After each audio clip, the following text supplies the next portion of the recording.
I have to just push him out of the way and hope that he doesn't say what he's going to say. He is even more concerned about what I say. I'm the loose cannon. He's really very polite and very genteel, and I'm sort of... Okay. In your folder, you will see some pretty pictures, but also on one side some handouts. And the one, art collecting tips, 10 things to remember when you start collecting art. We want to go over those items in depth. And also talk about building your collection. If you furnish a home, and that's all you have is the furniture, it's going to be like you not having the lovely necklace on and the beautiful earrings on. Art serves many purposes. Collecting art can be for investment and for decoration, for both. And it's very, very important to actually, number one, buy art that you love and it moves you and you want to live. Because if you buy for investment only, you will end up with stocks and bonds on your wall. Because if you don't love it, you're not going to love looking at it. So that's, to me, one of the most important things to do when you start building an art collection. When we do interiors, because today is art and interiors, and we are both collectors, but we are also interior designers, it's important that you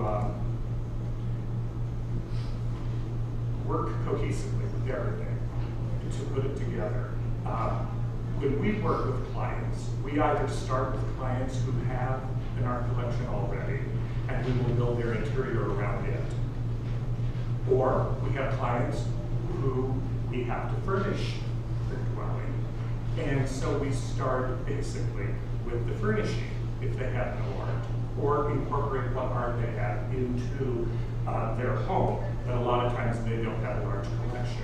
And at that point, after we have the furniture in place, we have all of the details done for the interior, then we start with art placement.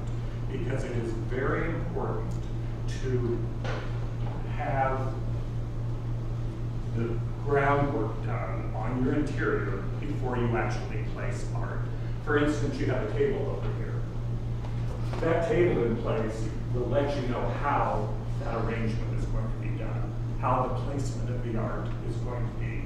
And it's important, you know, your sofa. What do you do over the sofa? Do you do pictures? Do you do a mirror? Do you do... So anyway, today we're going to go over and talk about different ideas and tips for collecting art. We went over the first thing, buy only what you love.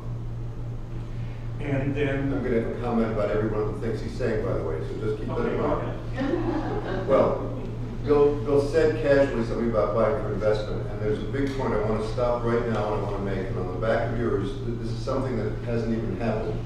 But I want you to see it, and it'll have some interest there. And it says Jamali Gallery. Now, Jamali happens to be an artist who is in Florida, and I do some of his works. He's also shown in various interior design showrooms around the country. Lately, Holly Hunt in Chicago. Before that, Baker Napoli showroom. These are both big showrooms for designers, and in Tucson they don't mean as much as they do, but every city in which they have a location, that's a big name. Los Angeles, Dallas, Houston, Philadelphia, New York, LA, San Francisco, etc. They would know these names. The first sentence here, and this email came to Bill, but it went to info@dpddesign.com, which is our email address. So what people don't know is it doesn't go just to Bill, it goes to Bill, it goes to Larry, it goes to the bookkeeper, it goes to various people, and we all decide whether we want to look at it or not. And it started off with, have you wondered if fine art is a good investment? What is the ideal criteria for choosing a work of art? How do you know if you're paying a fair price for your art appreciating value? Bill brought up a point, and I want to stress that before we go even any further. You must buy what you love, and if your art advisor, let's say you had one, says, that's just a terrible piece, you shouldn't even consider it, but you care for it, You should listen to what they say, ask why they're saying it, but the end result is you're living with it, the art advisor is not. If you have an interior designer who says those colors don't go with the scheme I put together, get another interior designer. Art shouldn't relate just to the interiors. It can, but it shouldn't relate just to. I've seen him take fabric swatches. And hope. There are times, but the issue really is investment. Do not think of art as an investment, and I'll go into that more extensively later. I brought this just as a reminder because I want you to be able to ask questions later, and if we haven't touched on issues, this is an issue. Because investment in art is not unlike investment in any other kind of collectible, and stocks and bonds are collectibles as well. You can buy stocks because you like the company, and you think, oh, it's wonderful. You know, Ma Bell will take care of me forever in my old age. There is no Ma Bell anymore. General Motors, they went bankrupt. They got reorganized as the United States bailed them out. But you really can't consider that you're going to buy art and say, I bought it for this much, and if I hold it for 5, 10, 20, 50 years, it'll be worth that much. It may actually have no value. It may go down in value, and it may be a deficit for you. So I just wanted to bring that up, and now Bill can go on with whatever you're saying. Just keep that investment issue. As you start your art education and your collecting education, I think one of the most important things to do is to go around, just like today, to galleries. Diana's gallery here. Talk to her, or talk to her staff. It's very important because the gallery staff can be so informative, and you can learn so many different things from the gallerist. For instance, we have works by Diana behind us here, and these represent different levels of collecting. They're all beautiful. The first one to my right over here is an original. It's a one-off. And that's, you buy this one, and that's the one you get. This one is a sheet clay, basically a print. And equally as beautiful. But there are more of these. There's only one of these. Yes, this is a one C. This one is a multiple. And we have brought examples also of some of art from our collection. We'll get into that later. But we'll get into that later. And we brought a print to show you, multiples. And then this, which I called the gallery, and I wanted them to set this tile out. I think could be a wonderful way if you don't want to spend a lot of money, but you want beautiful adornment on your walls, or even to collect tile with the image put on it. Screen on. Not to be used in the shower, by the way. It's not the intent, but it's a different material as opposed to, I'm going to touch this from the back, I won't from the front. This is canvas, and you see how it moves? You can have art that's on canvas, you can have art that's on masonite, on board, you can have art on paper. That's not the issue. The issue is an original versus a print versus, this again is a print, but it's a silkscreen print. And it's a different process. Price is according, and you want to consider that. If you say, I don't have a lot of money and I can't afford an original, which is unique to you, that doesn't mean you can't have beautiful art. Because Diana, and this is, I think it's very interesting because not every gallery will you find this, but Diana does work where she does original pieces, she clay prints, and then screens onto tile. And you'll see different price points. And later you can walk around the gallery. This is a non-Medeiros gallery conversation, but because we're in an art gallery, I think it's helpful to be able to know that. There are also guest artists, which you'll see on that wall. So you want to look over there and you see Chuck Albanese. So he's a different artist. He's not Diana Medeiros. You might think, oh, I like that because it reminds me of something that I saw that I couldn't buy, and so that's why I'm going to buy it. There's lots of reasons why people buy and collect art, but you have to remember that there are price points for everyone. People always say, oh, I can't afford art as a generic. That's not true. I want to touch again on Bill's comment about gallerists. I have clients who on a regular basis, and these are pretty sophisticated big city people, these are people in Chicago, they know what they're talking about, they make a lot of money, and they'll say, we don't go to galleries because they make us feel uncomfortable because we don't know anything. And I say, why would you know anything? That's why you go to the gallery, is for that purpose. Oh, no. I don't want to be uncomfortable to walk in. They'll know I'm stupid and I don't know anything. And I keep saying, that's exactly the point. If you were hungry, wouldn't you go to the grocery store? That's where the food is. If you want art, you have to go to an art gallery, because that's where the art is. They're afraid to do it, they're intimidated, and what they don't realize is that the galleries are withering if you don't show up and look, and perhaps buy. They're there for that sole purpose. And if anybody puts you off, all you do is what I do occasionally, which is they'll say, do you have a manager? And the manager will come up and say, I don't feel comfortable with this person. Could you find me somebody else? And you do that. You're the one who is shopping for yourself, but you're the one who needs the questions answered that you have. And if you don't have the questions, you need explanations from them as to what this art is, why it costs what it costs, how can it be framed, is it sold with the frame, without the frame? There's a lot to discuss, but you have to go to the gallery. If you try to do it online, you're probably going to find out that what you got when they ship it to you isn't what you thought you were getting. You can't see the size, the scale, you have no sense of what it is. Try to not do online shopping specifically for art. Now back to Bill. I just want to touch on these. And that's an important point, online shopping. I think that is an adequate way to have it. Larry and I don't even buy art at auction unless we're able to preview in person the work, because it's too risky to buy something that is really sight unseen. It is so much more important to develop relationships with art galleries, with art consultants, and really work within that framework, because you will get your best education that way. Tucson has a tremendous number of art galleries, and they range from Western art, contemporary art, all sorts. So really try to get on the mailing lists. Go to the art openings and just expose yourself, and you'll start to see what you like. And buy the one piece and start with a piece and build from there. That's how all collections started. Seldom did somebody come in and buy an intact collection, 100%. You build it, and you build it over the course of years. The other thing is, it's important to visit art museums. And another thing that Tucson has, and we're very lucky to have, are some very wonderful art museums. As Diane mentioned, I'm on the board of the University of Arizona Museum of Art, and we happen to be doing, right now, celebrating the 90th year of our museum. And we are doing an installation. There's an installation on right now in the museum. How many have been to the U of A Museum of Art? Several people have. How many have not been? High. I want to see the hands high.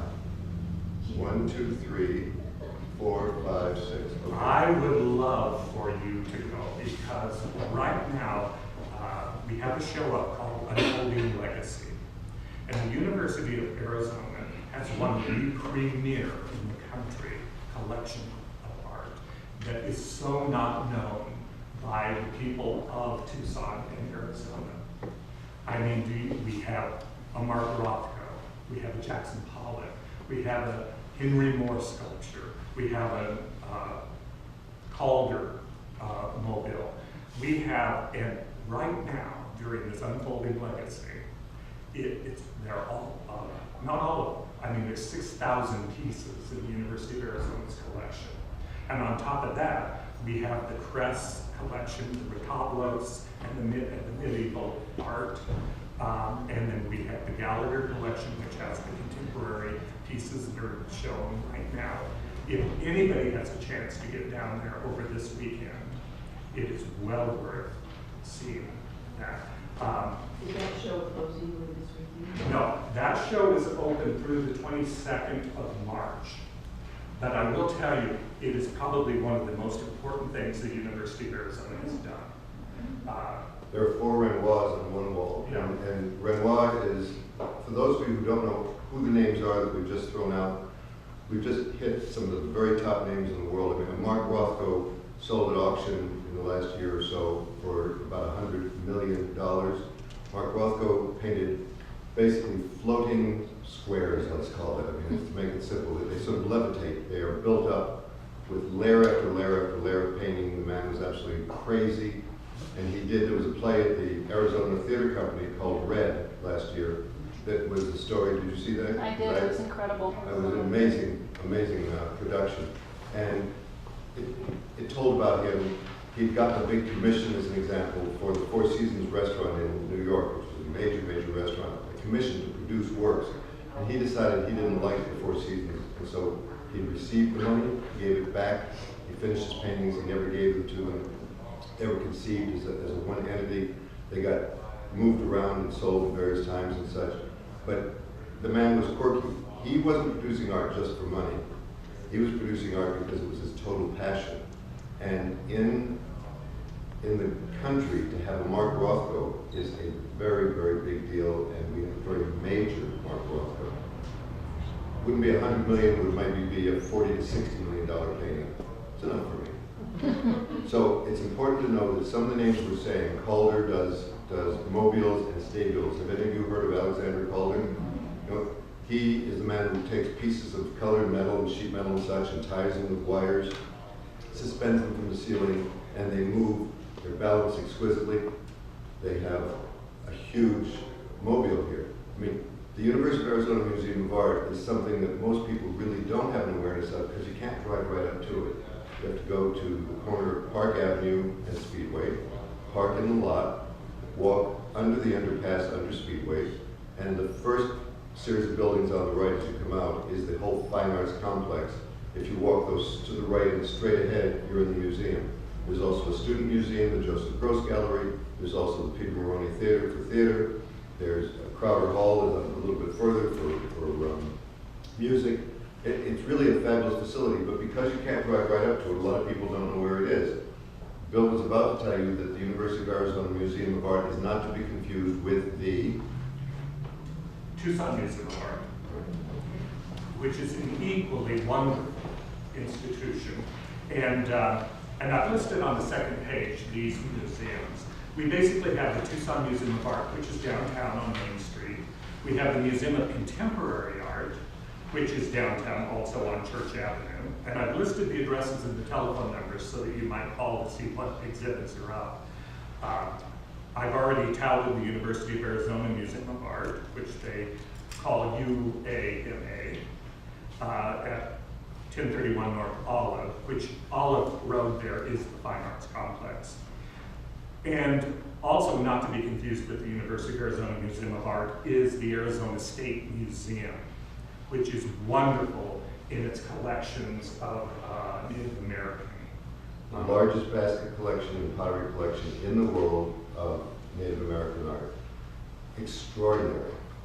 Something, how many of you have not been to the Arizona State Museum? Not been. Not one. All the rest of you have been. No, you haven't quite. Are you new to Tucson? No, she lives in North Carolina. You visited? Oh, Charleston, South Carolina. We go to Charleston to look at them. Yes. Fabulous. Charleston. Well, Arizona State Museum, extraordinary in the whole country, internationally. I mean, it's known. You mentioned the Arizona State Museum, and somebody say, don't they have baskets? Yeah, I think they have about 10,000 baskets or something. I mean, No, it's a very, very important museum and research facility for Native American. And it's right there, when I went to school here, it's right in the old library, the old main library. And it is now the Arizona State Museum. And there's another across the street. I think that's more of their offices now. Anyway, and then we also, in that Fine Arts Complex on the campus there, across the street from the museum, we have the Center for Creative Photography, which has a show up right now, which is very nice. And so you can actually hit all three of those museums in one trip. But I would really recommend you see this unfolding legacy at the university. Does anybody know about the Center for Creative Photography? This is just me, historically, you know about it? You know about it? Who doesn't know about it? The Center for Creative Photography is actually an archive. An archive means that they are the repository of great photography, including all ephemeral memorabilia, everything ephemeral, all memorabilia of the artists. So for instance, they have Ansel Adams. Has anybody ever heard of Ansel Adams? They have the Ansel Adams entire estate there. They have all of his writings, his proof sheets, his negatives, his prints. They have everything. Edward Weston, they have all of that. Well, they have many, many major collections. And it's basically an archive. What an archive means is that it's not per se just a museum. So their prime purpose is not to present art out, it's to study, it's to have this repository. They happen to have a continuous show that changes and revolves on of photography, but they're an archive which is slightly different. The University of Arizona Museum of Art collects photography, shows photography, but it's not called an archive per se. And the archive, the Center for Creative Photography, is known again nationally and internationally as being pretty much the #1 archive in the country. It's extraordinary, the depth of its holdings. And it was started by Ansel Adams and John Schaefer, who is still alive, who was a former president of the United States, not the United States, president of the University of Arizona. He might be of the United States. They collectively started it, and Ansel Adams left his entire archive to them, and then got many other people to do it. The point I'm bringing up is you're hearing us talk about museums, and we talked about oil paintings, and we talked about prints and such, but we're also talking about baskets, pottery, that's art. We're also talking about photography, that's art. And so when you're collecting, it's not just what you think of as a painting on the wall, it's all of these objects. Sculpture is art, just three-dimensional art. You can walk around it. Keep that in mind as you're doing collecting, because there are many people who say, I don't like paintings that much. I like things I can sort of touch and feel. Well, that's sculpture. Here it is. And unless if you're in a museum, you can't touch and feel it. But here you can touch and feel it. That's the nice thing, by the way, about buying a piece of art for yourself, is that you can touch and feel it as much as you want.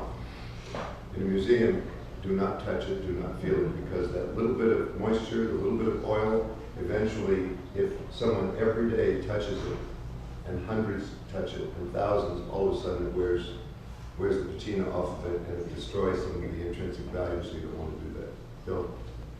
And then the last on the list of museums, and these are the museums that I have vetted and I recommend. But anyway, it's the Amarin Museum. It isn't in Tucson, it's in Dragoon, Arizona. And it's off of Interstate 10 as you head east. And it is the Amarin Museum, and it also has a Fulton Hayden Memorial Art Gallery. And that is also Native American and Western art. And there's a beautiful collection, but it is wonderful to see the facility because it really started out as a home and a ranch and of an archaeologist. And then it progressed and became a research facility, and he never really wanted it open to the public in his lifetime, but now they've opened it as the Amarin Museum, which is a contraction of American Indian. And so... Has anybody been to the Amarin? Yeah. Has anybody heard of Texas Canyon? Yep. That's where it is, big boulders and rocks. I think that's where Cochise had his stronghold. It's pretty remarkable. May I stop for 1 second and ask, is it possible to get fans going or something? Because I think that I used to go, my degree is in art at the College of Art here at the University of Arizona. I have a Bachelor of Fine Arts degree. And that's why he knows the collection that's up right now in the museum. Besides which, he dragged me there to make sure I saw it, because I go there regularly, but I hadn't realized that it started already. Thank you. The reason I bring this up is I used to sit through my art history classes, and what would happen is somebody would be up there and they'd be talking and talking and talking, and I'd be sitting there, and all of a sudden, even if I wasn't tired, I'd be half asleep. If it's warm, you're going to be asleep. If you sit in one position and don't move around a little bit, you're going to fall asleep. And as exciting, as interesting as what we're saying might be, it's going to sound really boring after a while, and we will have discussion with you, so it's not going to be just us talking. But I want you to know that it's very, very difficult to sit and listen to a lecture or listen to people expounding without sort of tuning in and out. And it's okay to tune in and out, but if it's too hot, you're going to tune out faster. So now it's going to have a little variable. It's, I think, if you know any art collectors, I think it's very important to talk to them. And I know our partners group on the museum board, every month we'll do an activity, and we will go to a home of a collector. And that, develop relationships with people like that, and learn their philosophy behind what they collect. And it'll just help you educate yourself. And read books. Oh, and you can, oh, I'm not here. But you can say that. But you can join Art Partners for the University of Arizona. $150 But I'll tell you, it's a lot of fun. a year. Subscribe to art magazines. How many are on the night table there? 5 maybe? I have Art and auction. Art and Auction, Art and Art and Antiques. Antiques, Art in America. Apollo, which is the European. They go on. And the only way you really learn about art, if you're going to be collecting, and I want to bring up this point when we talk about collecting. Collecting doesn't mean that you have to have big bucks and a major collection. If you have more than one piece, you're really a